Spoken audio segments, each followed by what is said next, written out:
इस कार्यक्रम की पुण्यार्चक हैं श्री अशोक जी सेठी, श्रीमती रेखा सेठी, निवासी सैन फ्रांसिस्को, कैलिफोर्निया, यूएसए।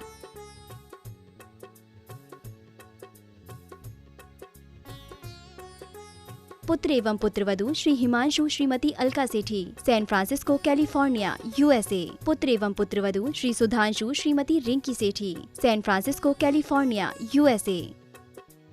पौत्र पौत्री रिया सेठी, श्रेय सेठी, सैन फ्रांसिस्को, कैलिफोर्निया, यूएसए। आदरणीय पिताजी एवं माताजी स्वर्गीय श्री आत्मा प्रकाश जी एवं स्वर्गीय श्रीमती मानकवर जी सेठी, निवासी अजमेर की पुण्य स्मृति में। आदरणीय ससुर जी एवं सास जी स्वर्गीय श्री कल्याणमल जी गोधा एवं स्वर्गीय श्रीमती माणकबाई जी गोधा, निवासी इंदौर की पुण्य स्मृति में।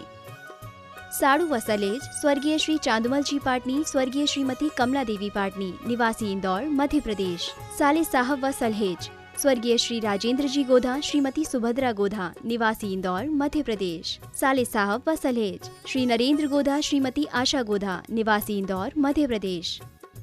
भाई एवं भाभी श्री अजय सेठी, श्रीमती मीना सेठी, निवासी जयपुर, राजस्थान। भाई एवं भाभी श्री अरविंद सेठी, श्रीमती कुसुम सेठी, निवासी मुंबई, महाराष्ट्र। भाई एवं भाभी श्री आलोक सेठी, श्रीमती अलका सेठी, निवासी सीकर, राजस्थान। समस्त सेठी परिवार, सैन फ्रांसिस्को, कैलिफोर्निया, यूएसए।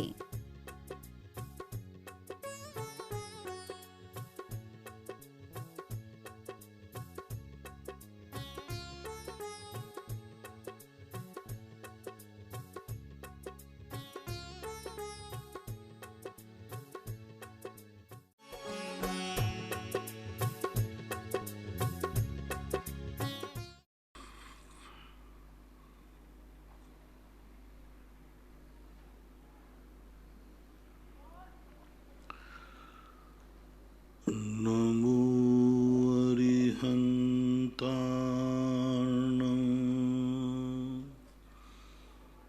नमो सिद्धाणं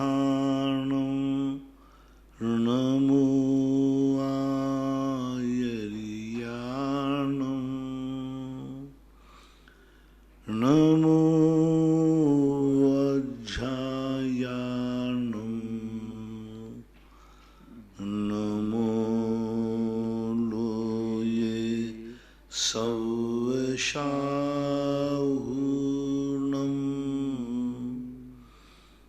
पंच परमेष्टि भगवान की जय।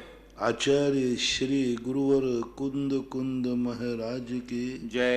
आचार्य श्री गुरुवर विद्यासागर महाराज की जय। परम पूजनीय निर्यापक श्रमण पूज्य श्री सुधा सागर जी महाराज की जय हो। छुल्लक श्री धैर्य सागर जी महाराज की जय। समस्त जिज्ञासा कर्ताओं की ओर से पूज्य श्री के चरणों में कोटि कोटि वंदन नमोस्तु। पूज्य श्री नविता जैन मांगरोल 12 से सतत बंदन सभी मुनिवर के चरणों में। महाराज जी, आप जब आत्म स्वरूप में लीन होते हैं तब क्या चिंतन चलता है, ये बताएं, क्योंकि ये बात सिर्फ आप ही जानते हैं। और ये भी पढ़ा कि शुभ अशुभ का बंध भी नहीं होता, क्या ऐसा सातवें गुण स्थान में होता है? होगा।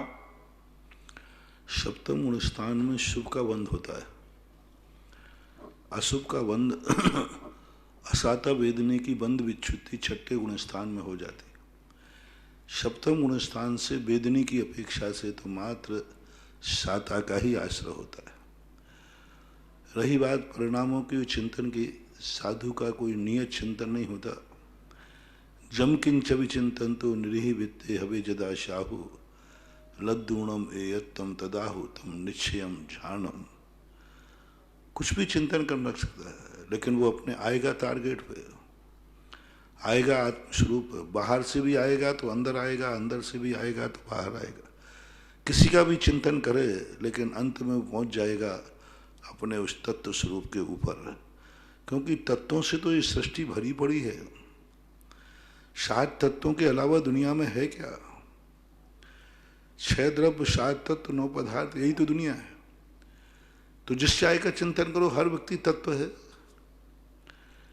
किसी पापी का चिंतन करो, पाप का चिंतन करो, आश्रव तत्व है, बंध तत्व है। तत्व तो हमें निकालना है। मान लो एक पापी है, पाप की क्रिया कर रहा है, उस पर चिंतन कर लो। वहाँ भी तत्व आ जाएगा। आश्रव और बंध तत्व का चिंतन चालू हो जाएगा कि ये पाप कर रहा है, ये आश्रव हो रहा है, ये बंध हो रहा है, इसका ये फल है, ये फल है। तत्व दृष्टि नहीं हटना चाहिए बस। और तत्व हे रूप भी हैं, उपादेय रूप भी हैं। कोई अच्छा व्यक्ति आएगा तो भी आश्रव बंध पर चिंतन हो जाएगा, पुण्य बंध कर रहा है, वस्तु स्वरूप है। तो ये सब तत्व चिंतन की बातें हैं। नियत धारा से बंध कर चलने की जरूरत ही नहीं है। साधु को कहीं भी जाप नहीं बताया, किसी भी सामायिक में, किसी भी ध्यान में जाप का उल्लेख नहीं किया। करे तो मना ही नहीं है, लेकिन जाप करने की जरूरत नहीं है, क्योंकि वो उसका जो भी चिंतन कर रहा है वो सब जाप है। कुछ भी विचार कर रहा है, क्योंकि निरीह वित्ति हवे जदा शाहू, क्योंकि उसकी निरीह वित्ति, उसको ग्रहण भाव नहीं है, उपेक्षा भाव भी नहीं है। ना ग्रहण भाव है, ना उपेक्षा भाव है, ज्ञायक भाव है। और वो चिंतन, जो चिंतन चलता जाता है, उसी चिंतन के बीच में कभी संवेग और वैराग की चरम सीमा पहुंच जाती है। वो प्रसम भाव को पार करता हुआ उस तत्व को भी छू लेता है, ज्ञान की पर्याय बना लेता है। जैसे कल मैंने कहा था, साक्षात्कार होता नहीं है, साक्षात्कार की अनुभूति हो जाती है। जैसे स्वप्न में व्यक्ति कोई भी वस्तु को साक्षात नहीं करता, लेकिन अनुभूति साक्षात की होती है। यहाँ शिखर जी यहाँ से बैठा हुआ है, स्वप्न में शिखर जी की वंदना कर रहा है, तो स्वप्न उसे साक्षात की अनुभूति होती, मैं साक्षात शिखर जी में हूं, लेकिन है नहीं वो शिखर जी में, यहां पड़ा हुआ है। यही स्थिति होती है अप्रमत्त दशा की, कि व्यक्ति अपने ज्ञान के माध्यम से उसका साक्षात्कार कर लेता है जो अभी उसके पास है नहीं। जैसे स्वप्न साक्षात्कार, जो भी क्रिया करता है व्यक्ति स्वप्न में, ऐसे करता है कि मैं साक्षात वो क्रिया कर रहा हूं, अनुभूति में वही होगा, और है नहीं, कोई क्रिया नहीं की। रात में भोजन कर रहा है तो वो उसको ऐसा लगता है मैं खा रहा हूं, खा कुछ नहीं रहा है, पड़ा है, सो रहा है, वीडियो बना रहा है उसका, लेकिन उसके अनुभव में आ रहा है कि मैं रात में खा रहा हूं, मैं दिन में खा रहा हूं, मैं ये कार्य कर रहा हूं, मैं पहाड़ पे चढ़ गया, मैं पहाड़ से गिर गया। बिल्कुल अनुभूति साक्षात होती है। ये तो अवचेतन दशा कहलाती है। लेकिन चेतन दशा में, अप्रमत्त दशा में व्यक्ति ऐसे ही बहिर्विकल्पों से दूर हो जाता है, बहिर्विकल्प सारे शांत हो जाते हैं, और वो उस अंतरदशा का साक्षात्कार करता है जो अंतरदशा अभी उसके पास है नहीं। उस शुद्ध दशा का साक्षात्कार करता है जो शुद्ध है नहीं, और निर्विकल्प का साक्षात करता है जो है नहीं। पूज्य शुभचंद्र आचार्य महाराज ने इसी बात का प्रयास करने के लिए पिंडस्थ, पदस्थ, रूपस्थ, रूपातीत ध्यान कहे। बोलते तुम रूपातीत की अनुभूति करो, साक्षात अनुभूति होना चाहिए सिद्धत्व की। तो शिष्य पूछता है मैं सिद्ध हूं तो नहीं? बोले यही तो विशेषता है, मैं सिद्ध हूं ही नहीं, मैं तो मुनि हूं, मैं तो सामान्य संसार में रहने वाला हूं। तो उन्होंने कहा ध्यान में और सामान्य में क्या अंतर है? ध्यान का अंतर यही है, ध्यान की उपलब्धि यही है। ध्यान की सबसे बड़ी उपलब्धि है जो हमारे पास नहीं है उसका आनंद लेना है, जो हमारे पास नहीं है उसकी अनुभूति करना है। इसका नाम ध्यान बोलते हैं। उन्होंने कहा तुम रूपातीत का ऐसे ध्यान करो कि तुम साक्षात सिद्ध बन गए हो, कर्म से, नौ कर्म से, सबसे रहित होकर तुम एक अशरीरी हो। राग, द्वेष, मल तुम्हारे सब निकल चुके हैं, कर्ममल, नौ कर्ममल, भाव कर्ममल, ये तीनों मल तुम्हारे निकल चुके, तुम निर्मल हो। ऐसे ही आपके अनुभूति में आना चाहिए, लेकिन तुम मलों से रहित हो नहीं, ये ध्यान रखना। आचार्यों ने कई उदाहरण दिए। सोना कीचड़ में पड़ा है लेकिन वो कीचड़ नहीं है, गंदा नहीं हुआ। कीचड़ में है लेकिन गंदा नहीं है वो। सोने को गंदेपने की अनुभूति नहीं हो रही लेकिन है कीचड़ में। ऐसी ही दशा को उस समय चिंतन की धारा में ज्ञान से साक्षात्कार करना है, और जो ज्ञान से साक्षात्कार कर लेता है एक दिन उस ज्ञेय का भी, उस ज्ञेय पर्याय का भी साक्षात्कार हो जाता है। नविता जैन ये दूसरी हैं, कोटा महावीर नगर से। नमोस्तु महाराज जी, इनका प्रश्न है रेफरेंस पद्मनंदी पंचविंशति का गाथा 81 पेज 41 पर कोई प्रसंग है। उस प्रसंग के अनुसार उन्होंने प्रश्न बनाया, तीव्र कसाय में क्या कसाय समुद्घात होता है? तीव्र कसाय में क्या कसाय समुद्घात होता है? हाँ, होता ही है, कसाय समुद्घात होता ही है। जब जब कसाय की तीव्रता बढ़ेगी समुद्घात होगा, बराबर होगा। उदय मात्र से नहीं होता, जैसे जैसे तीव्रता बढ़ती है थोड़ा बड़ा जितना दुगने तक हो सकता है। और उस तीव्र समुद्घात के समय पर शुभ की प्रवृत्ति नहीं होती? हो सकती है, क्योंकि शुभ रूप भी तो कसाय होती है।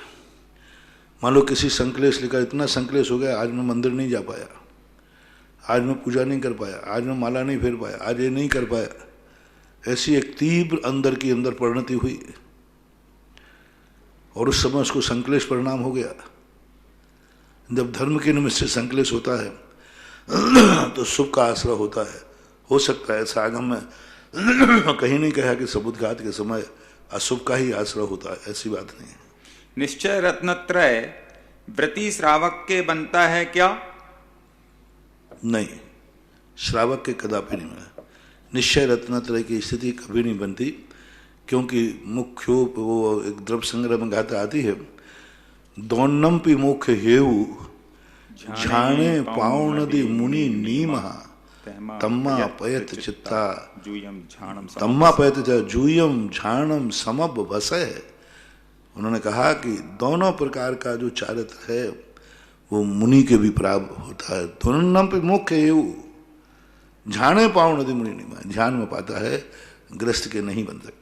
अशोक जैन, कक्का, अशोक नगर, मध्य प्रदेश से। गुरुवर नमोस्तु। किसी ने एक शिक्षक से पूछा कि कोई विद्यार्थी अगर गलती करता है तो उसको सजा उसी दिन दी जाती है, सो तो ठीक है, परंतु उसको उसी गलती की सजा रोज रोज तो नहीं दी जाती।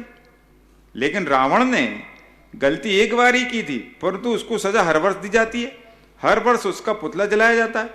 कंस, हिरण्यकश्यप, महिषासुर आदि को भी भगवान ने मारा था, लेकिन उनका पुतला बार बार कोई नहीं जलाता। ऐसा क्यों?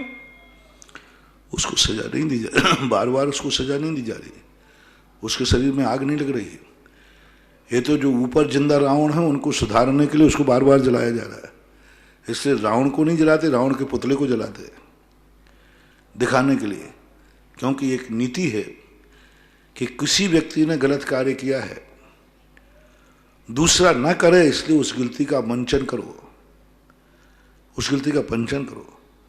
आज पारसनाथ भगवान के पंचांगी दिखाते, कमर का अवसर दिखाते, पारसनाथ तो मुख चले गए। तो ये झांकियां कहलाती हैं, ये सुधारने का तरीका कहलाता है।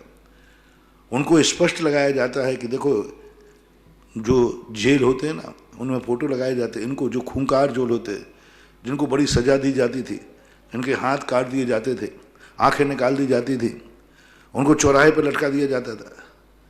क्यों? वो तो मर गया, अब उसको क्या दुख होने वाला है? चौराहे पर लटका दो, कौए खावे, मांस खावे, कुत्ते में, उसको क्या फर्क पड़ने वाला? वो आत्मा तो चली गई। फिर क्यों लटका गया? दूसरे ऐसा कोई अपराध ना करे उस अपराध के लिए। इसलिए रावण को नहीं जलाया जा। रावण को तो क्या जलने से क्या फर्क पड़ने वाला है? दूसरे जो रावण, नए रावण न पनप पाए, उन रावणों को शिक्षा देने के लिए इस प्रकार के मंचन, इस प्रकार के कार्यक्रम स्मृति रूप किए जाते हैं शिक्षा के लिए। दूसरा है इनका प्रश्न, रामचंद्र जी जिस समय वनवास जा रहे थे, उस समय रास्ते में किसी ऋषि का आश्रम मिला, तब उन्होंने भाई लक्ष्मण जी से कहा कि आज रात्रि यहीं विश्राम करेंगे, कल आगे बढ़ेंगे। इस प्रसंग के अवसर पर आचार्य श्री की चर्या ध्यान में आती है। खजुराहो के विहार में, जिसमें बिना किसी साधन के विहार कर रहे थे और जंगल के रास्ते से चल रहे थे, तो क्या चतुर्थ काल में इसी तरह से विहार होता था? हाँ, इस जो ही विहार होता, बिना साधन के। हमारे आचार्य से बिना साधन के ही विहार करते।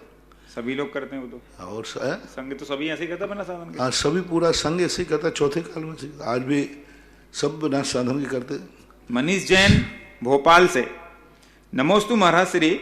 यदि बच्चे अजैन परिवार में हमारी इच्छा के विरुद्ध शादी करने की बात करें तो हम क्या भावना भाएं तथा कैसे समझाएं उनको?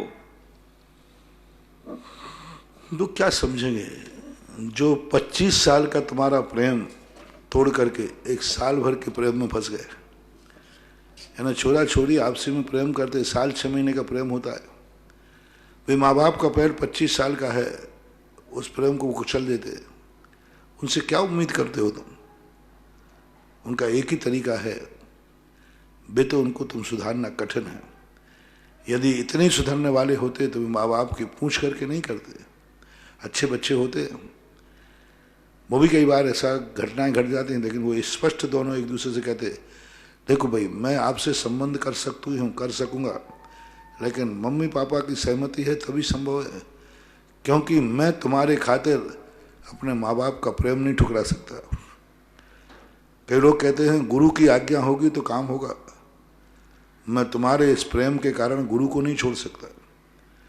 कितने बच्चे बच्चियां हैं जिनके जीवन में ऐसी घटनाएं घट गई, संबंध हो गए, दोनों एक दूसरे को चाहने लगे, दोनों एक दूसरे को जीवन साथी बनाने लगे, भाव करने लगे।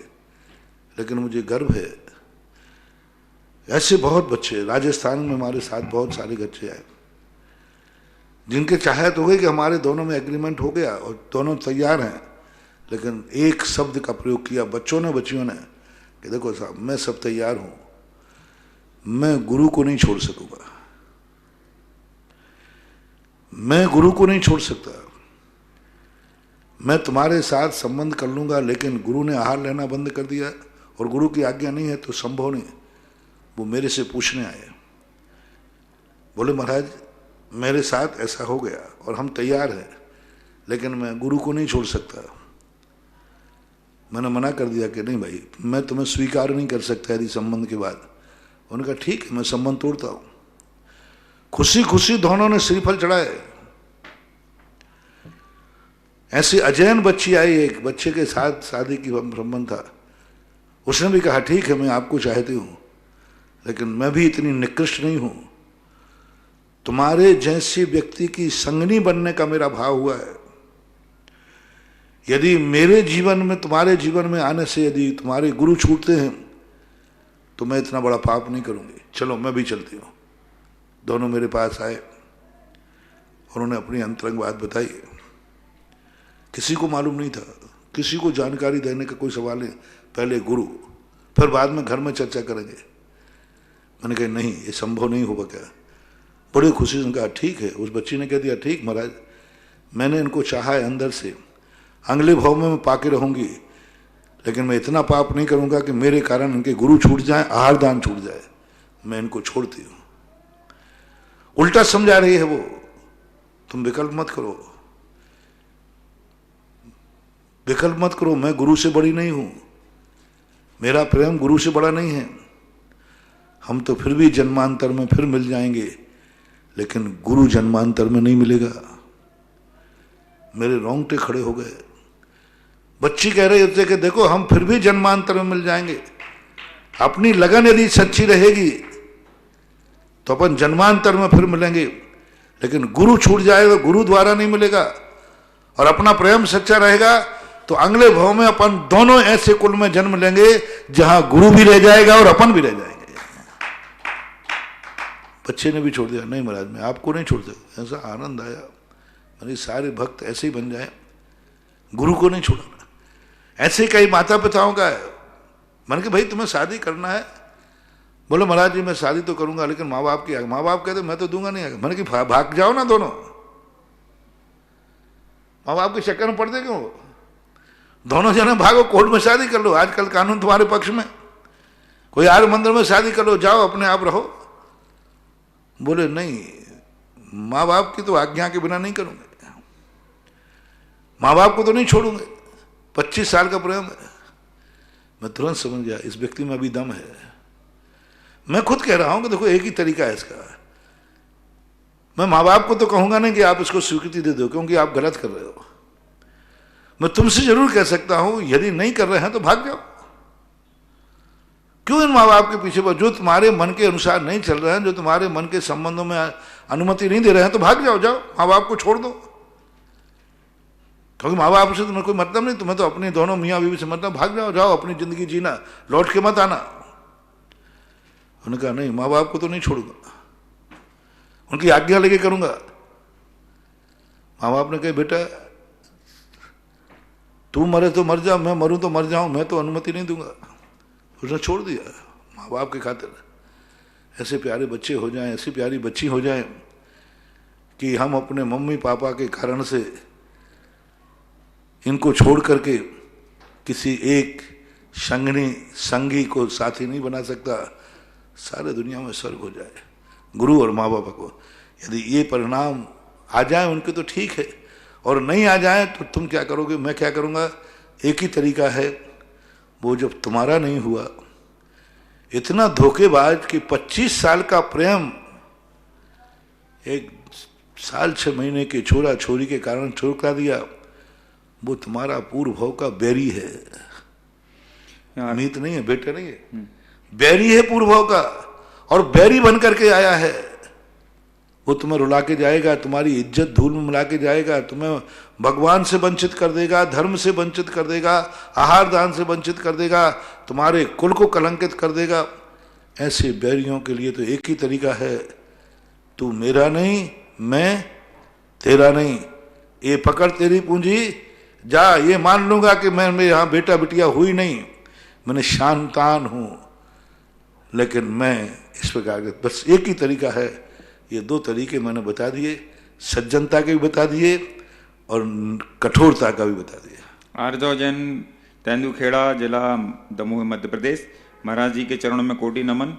कुछ लोगों के अंदर जो आंशिक रूप से देवी देवता आते हैं और वो वर्तमान, भूत, भविष्य के बारे में जो बताते हैं, क्या उनकी बातें सही होती हैं? क्या उन्हें ज्ञान होता है?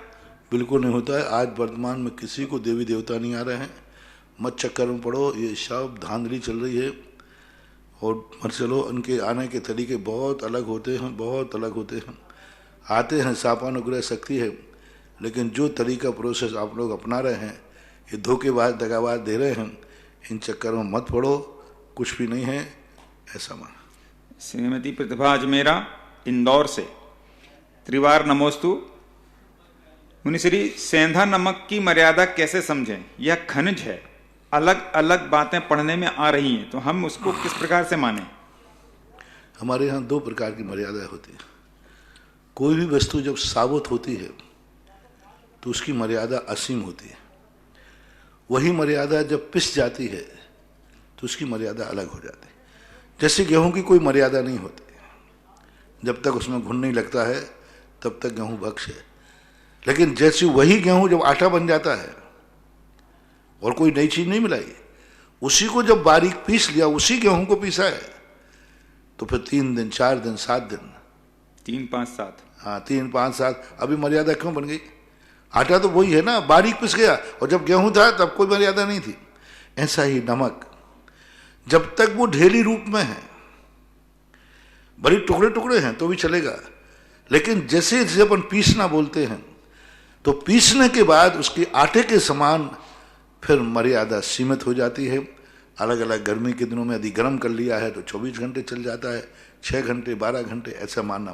पिसा हुआ, टुकड़े किया हुआ नहीं, छोटा भी टुकड़ा है तो वो असीम मर्यादा है। मान लो 1-1 सेंटीमीटर के आपने टुकड़े किए, टुकड़ा अलग है और पीसना अलग है। टुकड़े में और पीसने में अंतर जानना।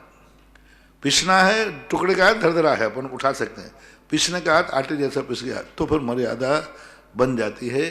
इसलिए साबुत सेंधे नमक की या टुकड़े के सेंधे नमक की कोई मर्यादा नहीं, साल भर, 6 महीने, वर्षों तक रखे रहें, क्योंकि वो खनिज है, उसकी कोई विकल्प नहीं। अर्चना जैन, अजमेर से।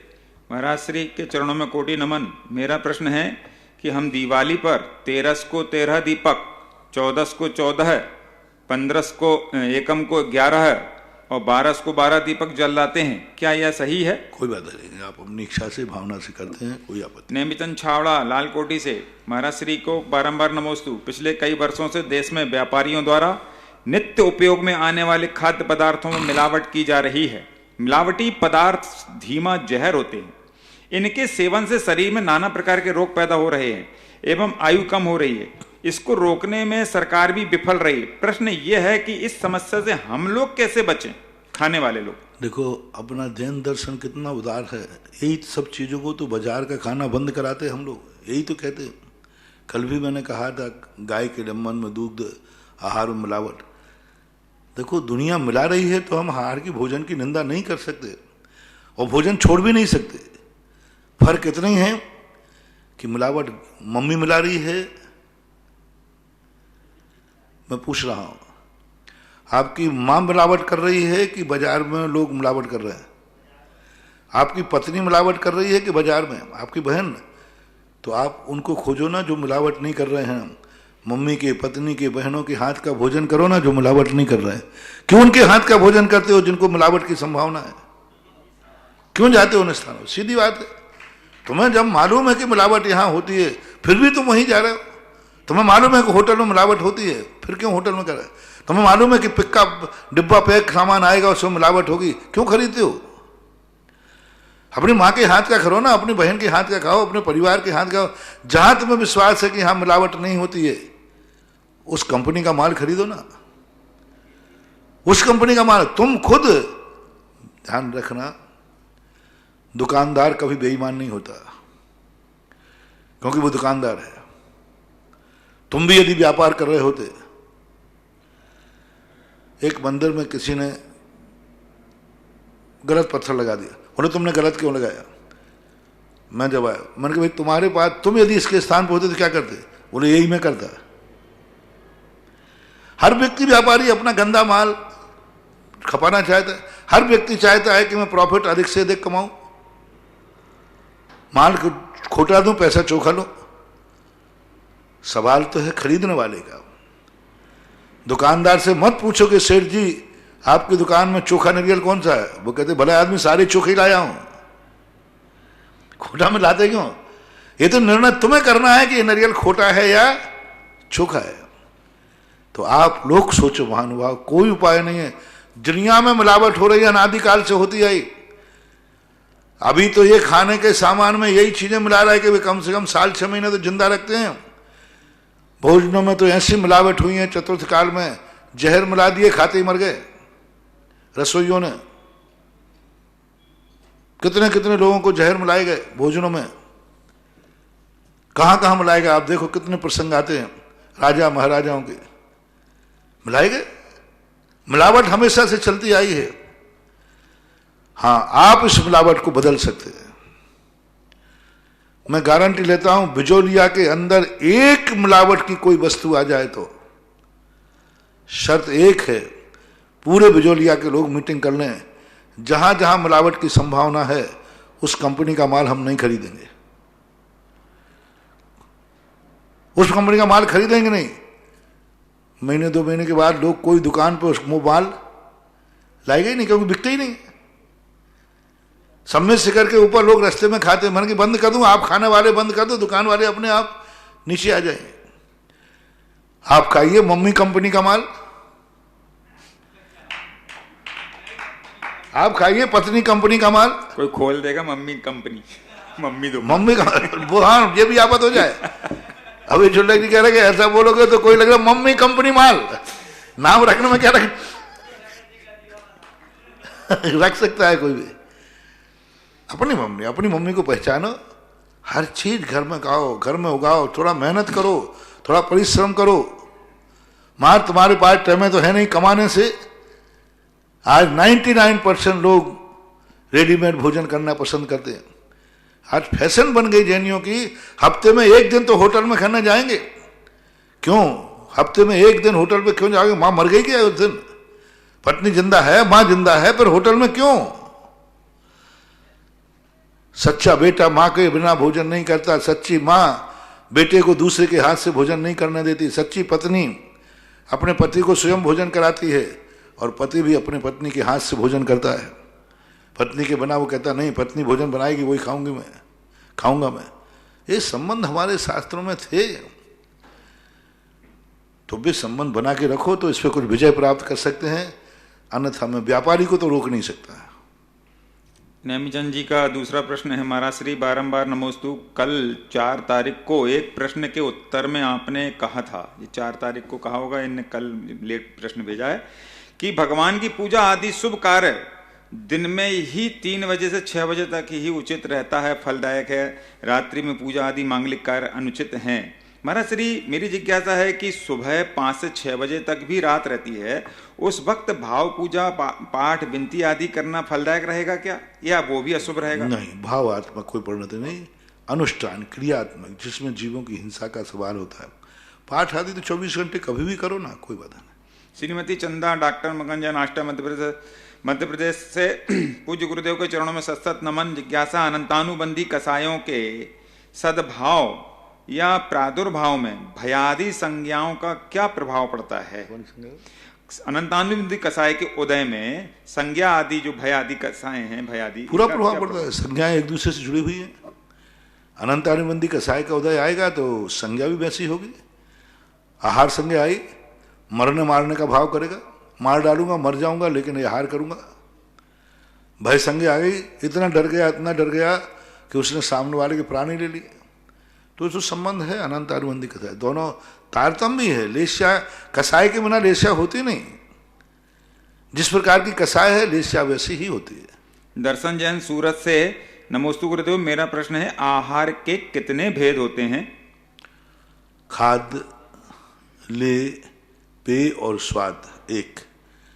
और वैसे मूल में भेद हैं कबलाहार, ओजाहार, मंसाहार, कर्माहार, नौकर्माहार। ये विशेष लेपाहार, ये 6 भेद कहे गए। 6 भेदों में जो अभी मैंने बताए थे कबलाहार के भेद हैं खाद्य, पेय, ले और स्वाद। लेपाहार लेप का माध्यम से, लेकिन ये सभी हार एक किसी व्यक्ति के प्रसिद्ध नहीं है। कबलाहार मनुष्य त्रियंशों के होता है, देवों के मंसाहार होता है, नारकियों के कर्माहार नौकर्माहार होता है, केवली भगवान के नौकर्माहार होता है। तो इस प्रकार के विषय सबके अलग अलग बन जाते हैं। कर्माहार सामान्य जीवों के सभी जीवों का है। विग्रह गति में कर्माहार है, कर्मयोग ही वहाँ सब कुछ है। विग्रह गति में अनाहारक है, लेकिन कर्म का आहार तो है ही, उसको आहार माना नहीं गया। तो इस प्रकार के अलग। ऊर्जाहार अंडों के लिए होता है, ऐसा। तृप्ति जैन मुजफ्फरनगर, नमोस्तु गुरुदेव, आपने एक जिज्ञासा के समाधान में बताया था कि भगवान को केवल ज्ञान होने के बाद वह जमीन पर नहीं आते। तो महाराज जी, मेरी जिज्ञासा है कि क्या केवल ज्ञान से पहले भगवान जमीन पर ही विहार करते हैं और गणधर आदि मुनिराजों को केवल ज्ञान होने के बाद वह भी आकाश में ही विहार करते हैं क्या? फिर तीर्थंकर जन्म के दीक्षा के केवल ज्ञान के पहले जमीन पे भी आते हैं, ही नहीं लगाना, भी आते हैं। आहार को आएंगे तो जमीन पे ही तो खड़े होंगे पड़घान के समय, चौके में खड़े, चौके में मुनि अवस्था की बात है। केवल ज्ञान के पहले जमीन पे चलते हैं, केवल ज्ञान के बाद तो नियम से ऊपर ही जाते हैं। चाहे गणधर परमेष्टि हो या कोई भी हो, सब लोग ऊपर चलते हैं, ऊपर ही चलते हैं, ऊपर ही रहते हैं। अभिषेक जैन मोदी भैंसदेही, नमोस्तु गुरुदेव, अभिषेक के लिए जल और आहार के लिए दूध मेरे खेत के कुएं और खेत में ही पाली हुई गाय से लाता हूँ। मेरा खेत मेरे घर और मंदिर से बहुत दूर है, इसलिए मैं कैन में शुद्ध सोले के कपड़े रखकर बाइक से खेत जाता हूँ। वहाँ मैं मेरे घर के कपड़े उतारकर सोले के कपड़े पहनकर कुएं से पानी निकालकर और दूध निकालकर कैन में भर लेता हूँ। फिर अपने घर के कपड़े पहनकर बाइक से वो दूध पानी साथ में घर आता हूँ। वहाँ फिर से सोले के कपड़े पहनकर से पानी छानकर दूध। ठीक है भाई, ठीक है, ज्यादा मत खोलो तो अच्छा है। कर तो बहुत कुछ रहा, लेकिन थोड़ा सा वो हो जाता। हाँ, मयंक जैन, मुंबई महाराष्ट्र, नमोस्तु गुरुदेव। गुरुदेव, मैंने फिर से व्यापार शुरू किया है, इसलिए आपका आशीर्वाद चाहता हूँ। व्यापार का आशीर्वाद मांग रहे। श्रीमती माधुरी जैन, बनगांव जिला मध्य प्रदेश, नमोस्तु महाराज जी, मेरा प्रश्न है कि महाराज जी, मैंने जिनवाणी में पढ़ा है रात देर से सोए सुबह देर से जागे, जाना था बहुत दूर इसलिए बहुत तेज भागे, इतनी तेज भागे निकल गए मौत के आगे, थे बड़ा भागे बन गए अभागे। महाराज जी, इसका क्या अर्थ है? ये अर्थ है कि लेट सोते हैं, लेट जागते हैं और फिर जल्दी भागते हैं। गाड़ी में लोग, अरे अभी तो 5 मिनट है ऑफिस के, अभी तो 5, और फिर जैसे समय होगा गाड़ी चलाएंगे स्पीड से तो मौत के आगे। लेट सोए लेट जागे और फिर भागे मौत के आगे, और भाई अभागे दुर्भागे, यही मान लो, और क्या है। अंतिम प्रश्न है इनका, दूसरा है सौम्या जैन, जबलपुर, मुनिश्री नमोस्तु। मुनिश्री, पंचकल्याणक में जो भगवान जी लिए थे उनके वस्त्र प्राप्त होते हैं, तो क्या उन वस्त्रों को घर में रख सकते हैं? और रखें तो फिर हम उनको किस स्थान पर शगुन के रूप में रख सकते हैं, अपनी बैठक वगैरह में कपड़े में कांच में जड़ करके रख सकते हैं, कोई बात नहीं। बहुचर्चित अंतर्राष्ट्रीय जिज्ञासा समाधान कार्यक्रम को देखने वाले सुनने वाले सभी श्रोताओं, दर्शकों और साधर्मी बंधुओं की ओर से परम पूज्य गुरुदेव के चरणों में सत सत नमन। नमोस्तु गुरुवर। आज तपोदय तीर्थ क्षेत्र पर वृक्षारोपण पर 5100 रुपये की एक घोषणा आई है।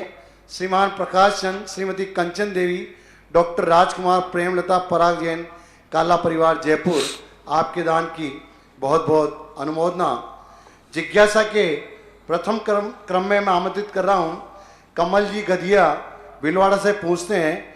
नमोस्तु महाराज जी, सप्त ऋषि भगवान की प्रतिमा जो कि पीछी कमंडल सहित हो तो उन पर अभिषेक करना चाहिए या नहीं चाहिए?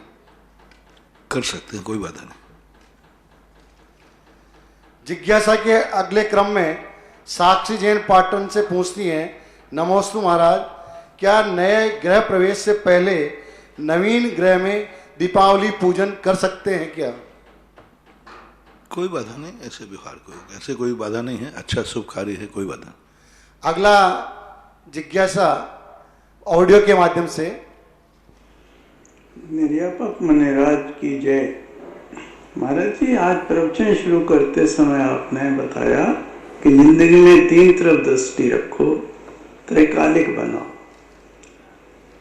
एक पुण्यवानों की तरफ, पूज्यों की तरफ, दूसरी पुण्यहीनों की तरफ, तीसरी दृष्टि शायद मैं समझ नहीं पाया, कृपया बताने के कष्ट करें। तीसरी दृष्टि है स्वयं के ऊपर।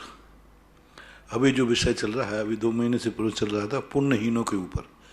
हमने 3 व्यक्ति चुने थे 2 महीने पहले। एक मेरे पीछे है, एक मेरे आगे है।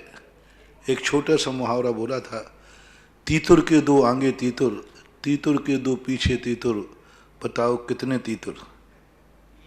तो 3 तो बस इस बात से लेकर शुरू हुआ था। 2 महीने लगभग हो गया तब प्रसंग। तो 3 व्यक्ति तो चुने थे, एक अपने पीछे है। ऐसा कोई भी व्यक्ति नहीं है जिसके पीछे कोई ना हो। कोई भी जीव नहीं है, हर व्यक्ति के पीछे कोई ना कोई है। ऐसा कोई भी व्यक्ति नहीं है जो उसके आगे कोई ना हो। कोई ना कोई, जिस रास्ते पे अपन चलते हैं कोई ना कोई आगे जरूर है।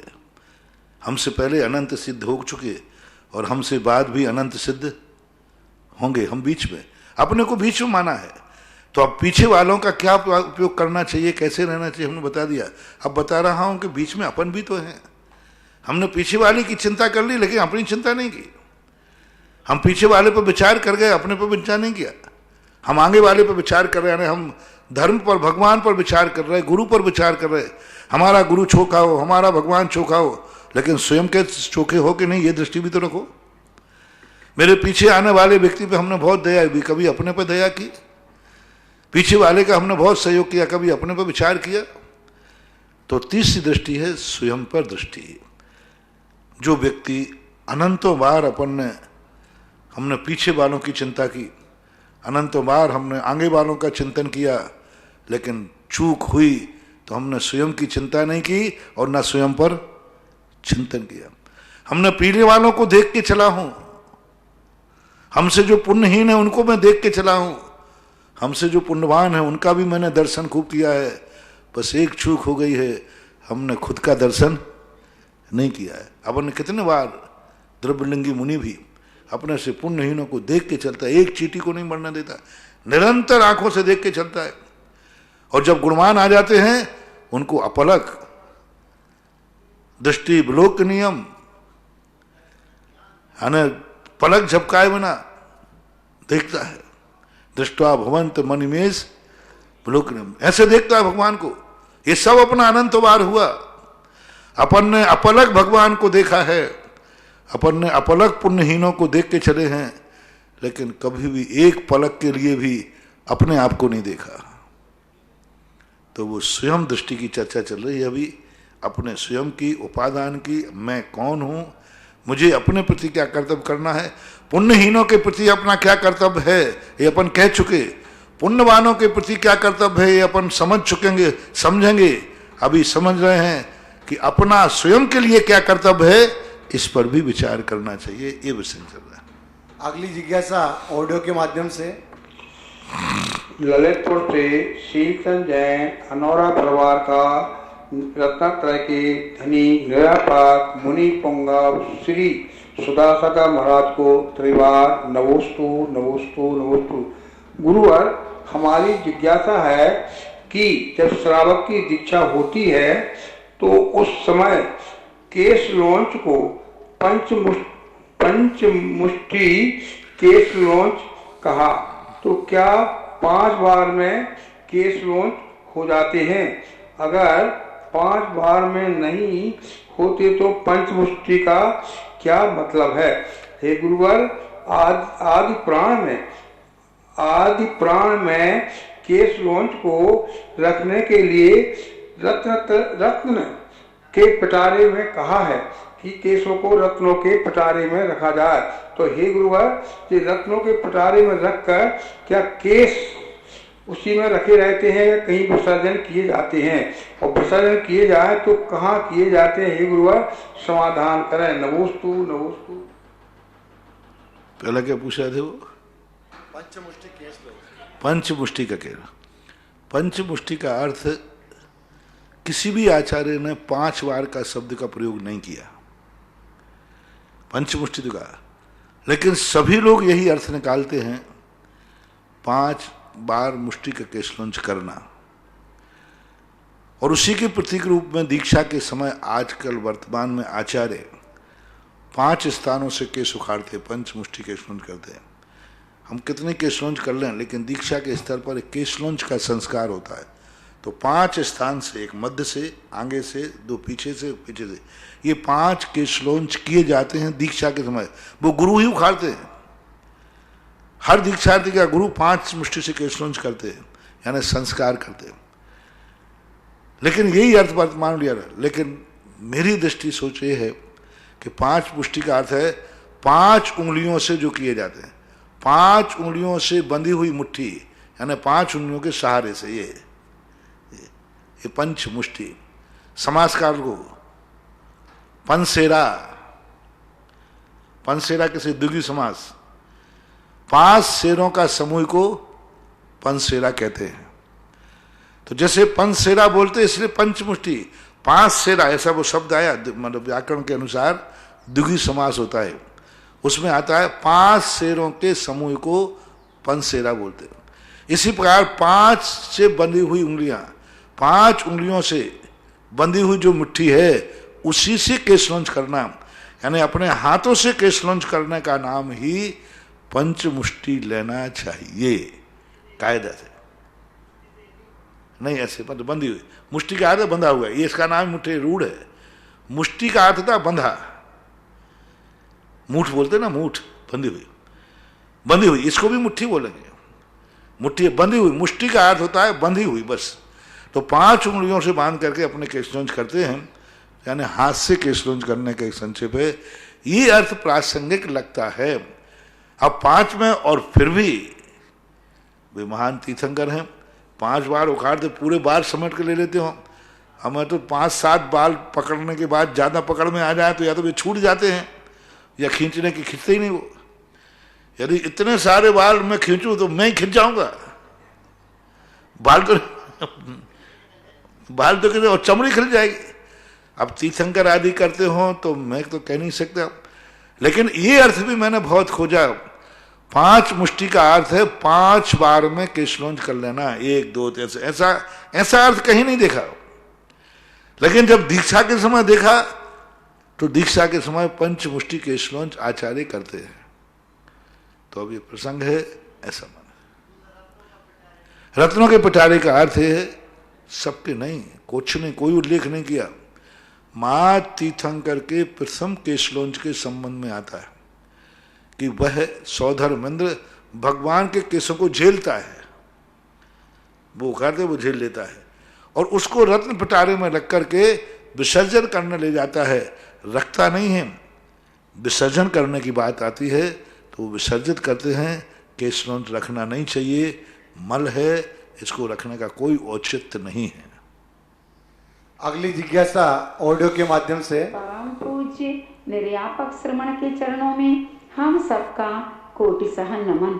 मुनिश्री सर्वार्थ सिद्धि में आर्यामलेख शास्त्र सूत्र की व्याख्या करते हुए आचार्य पूज्यपाद स्वामी जी महाराज ने मलेक्षों के 2 प्रकार बताए, अंतर्दीपज मलेक्ष और कर्मभूमि मलेक्ष। तो अंतर्दीपज मलेक्षों में उनके मुख के आकार के बारे में वर्णन कर रहे हैं। तो एक शब्द आया है कालमुख।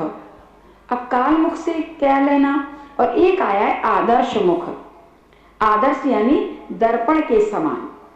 तो यहाँ पर हिमवन पर्वत के दोनों कोणों में तो कालमुख की बात कही है, और जो विजयार्थ के दोनों कोणों में उन्होंने हाथी के समान मुख वाले और दर्पण के समान मुख वाले मनुष्य होते हैं, ये बात कही है। तो दर्पण जैसा मुख कैसा होता होगा, और कालमुख जिज्ञासा है, समाधान करें। आर्य मलेक्षाक्ष के 2 अर्थ होते हैं। एक मलेक्ष तो जो आर्य खंड जो 5 मलेक्ष होते हैं, ये मलेक्ष हो गए, जातीय मलेक्ष, क्षेत्र मलेक्ष। और एक मलेक्ष होते हैं अंतर्दीपज मलेक्ष, जिन्हें कुभोग भूमि बोलते हैं। अंतर्दीपज का अर्थ होता है जो अंतर होते हैं, समुद्र के अंदर जिनके स्थान होते हैं, उनके दर्पण के मुख का अर्थ है चपटा मुख, ना नाक कान कुछ भी नहीं दिख रहे हैं, माँ छेद टाइप के हैं आंखों के, नाक है लेकिन नाक ऊपर उठी हुई नहीं, दर्पण के समान सपाट एकदम, कुछ भी नहीं, ऐसे हैं, छिद्र वगैरह होंगे लेकिन एकदम सपाट होंगे, छोटे छोटे होंगे, नाके बराबर। और जो कालमुख यानी कालमुख के लिए बोलते हैं एक प्रकार का भैंसा का मुख होता है कालमुख, यानी भीभत्स मुख, विकराल मुख है। हाँ, विकराल, बहुत दांत वान निकाले, विकराल मुख होता है, कालमुख मानते हैं ऐसा। हाथी के समान मुख होते हैं। ये सारे मुख जो हैं कुभोग भूमियों में ही होते हैं। इस वर्णन से ही निकाल लेना चाहिए कि ये कुभोग भूमियों वर्णन है।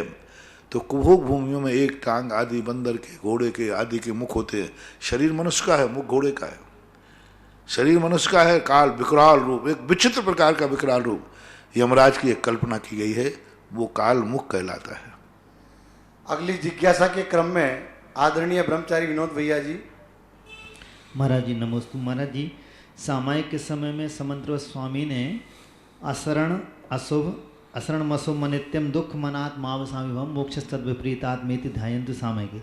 तो उसमें असरण अशुभ समझ में नहीं आता महाराज जी, और बाकी तो समझ में जाता है, अनित्य है, दुख स्वरूप है, मोक्ष से विपरीत है ये संसार। तो संसार की जो परिभाषा है, जैसे राजवार्तिक कारण है, जीवा जीवो संबंधा स संसारा स पंचविधा, वो परिवर्तन लेना है कि ये संसार लिखना है जो जगत दिख रहा है?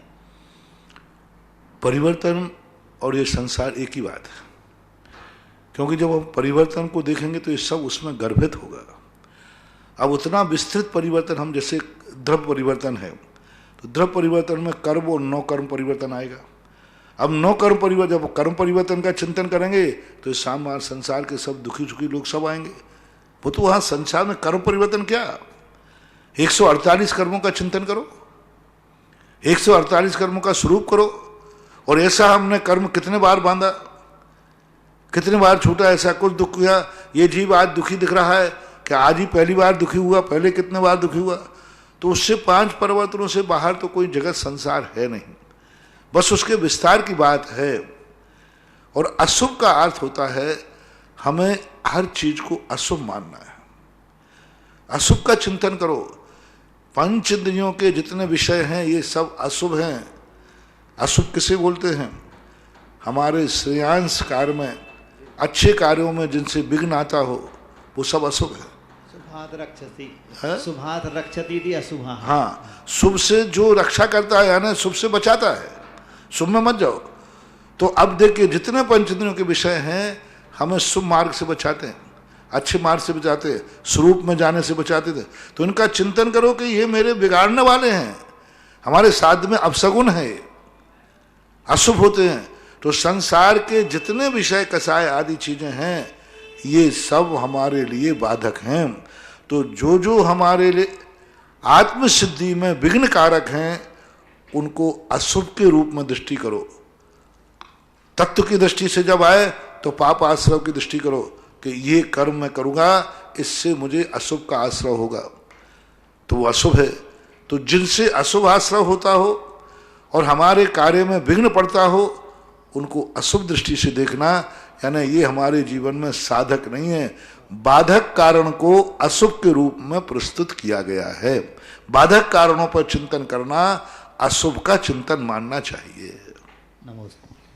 जिज्ञासा के अगले क्रम में श्री हरीश चंद्र जी जैन जयपुर से पूछते हैं, नमोस्तु गुरुवर, नरक त्रियंच आदि दुर्गति से बचने के लिए मात्र सम्यक दर्शन कैसे सहायक होते हैं? ऐसे महान सम्यक दर्शन को ग्रहण करने के लिए क्या क्या प्रयत्न करने चाहिए? सम्यक दर्शन को प्राप्त करने का सबसे बड़ा शुभ है, जैसे अभी ब्रह्मचारी जी ने प्रश्न किया, संसार की क्रियाओं में अशुभता का संकेत रखना अशुभ है। जिस दशा में तुम हो, जो तुम्हारी जिंदगी से गुजर रहा है, क्या आप उससे संतुष्ट हैं? क्या आप अपने जीवन में मानते हैं कि मेरे जीवन में जो घटित हो रहा है यह ठीक है? प्रातःकाल जैसे प्रश्नों में मैंने कहा था, क्या आप अपने मन से खुश हैं? क्या आप अपनी आंखों से खुश हैं? क्या आप अपने शरीर से खुश हैं? क्या आप अपने परिवार से खुश हैं?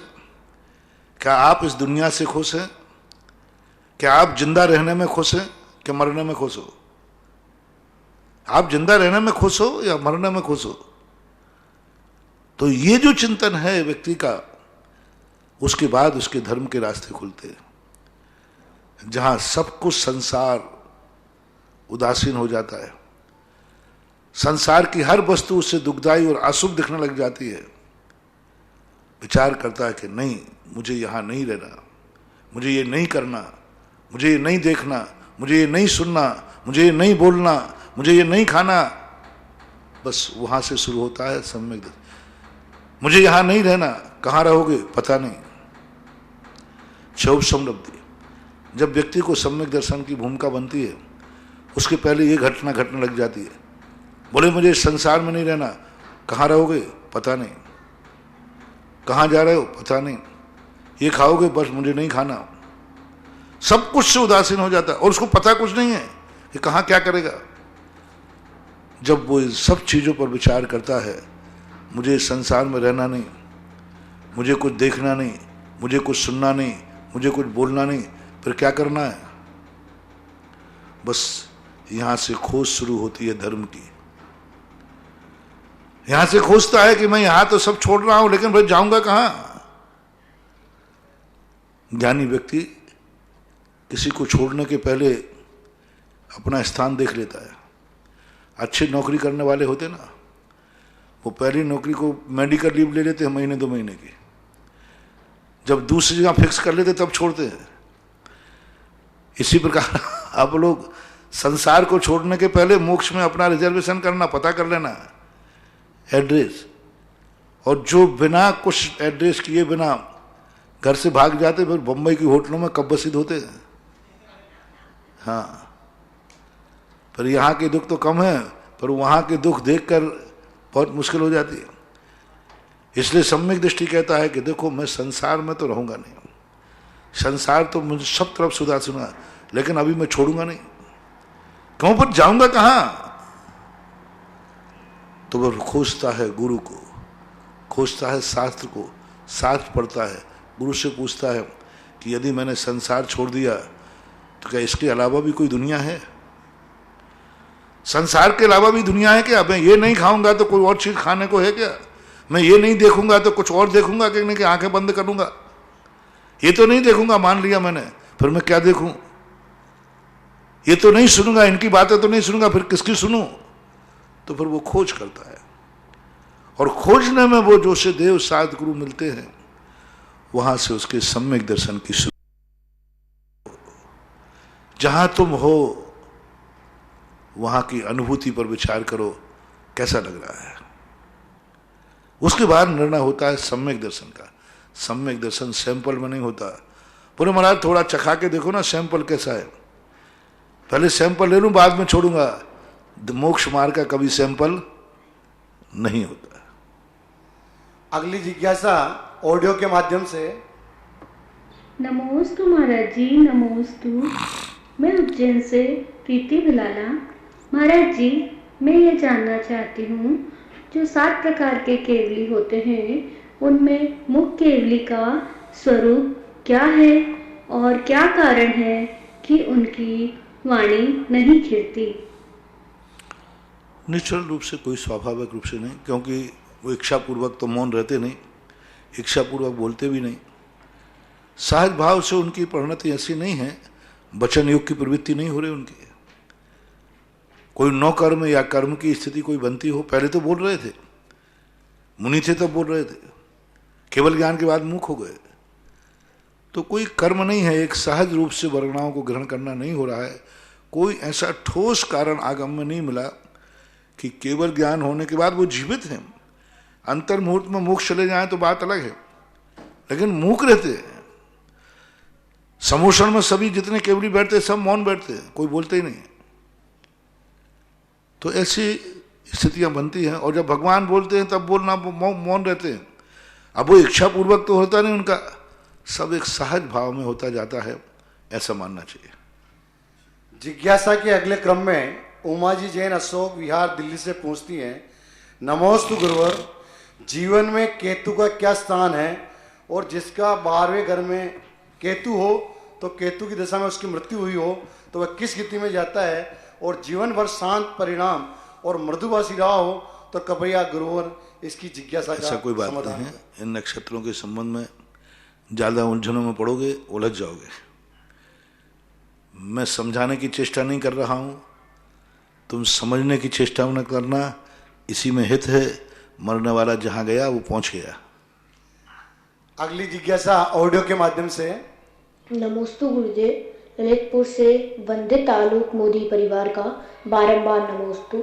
मेरा प्रश्न ये है कि जो अभव्य है, कुछ भव्य है, जिनको कभी मोक्ष नहीं जाना, वो क्या कभी देवगति में नहीं जाएंगे? क्या वो संसार के सुख नहीं पाएंगे? जो 1 सेकंड में 8-10 बार जन्म मरण कर रहे हैं, वो कभी गतियों में नहीं आएंगे?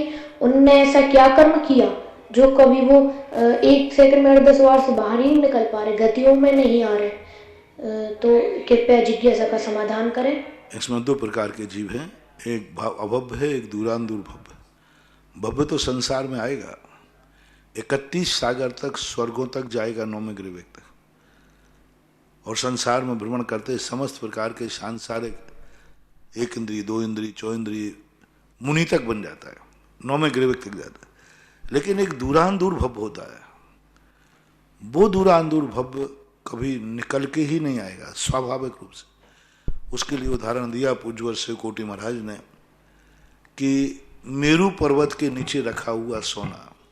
अब मेरू अकृत्रिम है, मेरू कभी हटेगा नहीं, सोना कभी निकलेगा नहीं, वे निगोश से निकलेंगे नहीं। अब ये स्वभाव है। मेरू के नीचे सोना रखा किसने? किसने रखा? स्वभाव से है, पर है, रखा है, सोना रखा किसी ने नहीं, स्वभाव से है। अब स्वभाव से है, उसके लिए क्या करें? स्वभाव के लिए अपन कुछ नहीं कर। इस कार्यक्रम के पुण्यार्चक थे श्री अशोक जी सेठी, श्रीमती रेखा सेठी, निवासी सैन फ्रांसिस्को, कैलिफोर्निया, USA।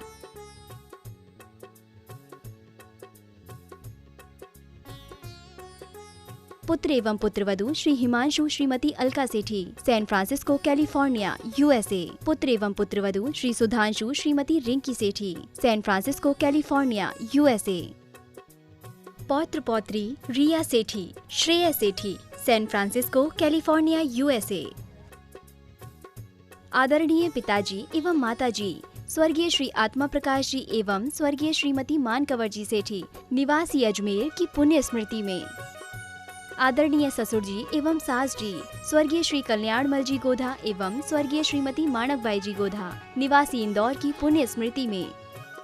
साड़ू व सलेज स्वर्गीय श्री चांदमल जी पाटनी, स्वर्गीय श्रीमती कमला देवी पाटनी, निवासी इंदौर, मध्य प्रदेश। साले साहब व सलहेज स्वर्गीय श्री राजेंद्र जी गोधा, श्रीमती सुभद्रा गोधा, निवासी इंदौर, मध्य प्रदेश। साले साहब व सलहेज श्री नरेंद्र गोधा, श्रीमती आशा गोधा, निवासी इंदौर, मध्य प्रदेश।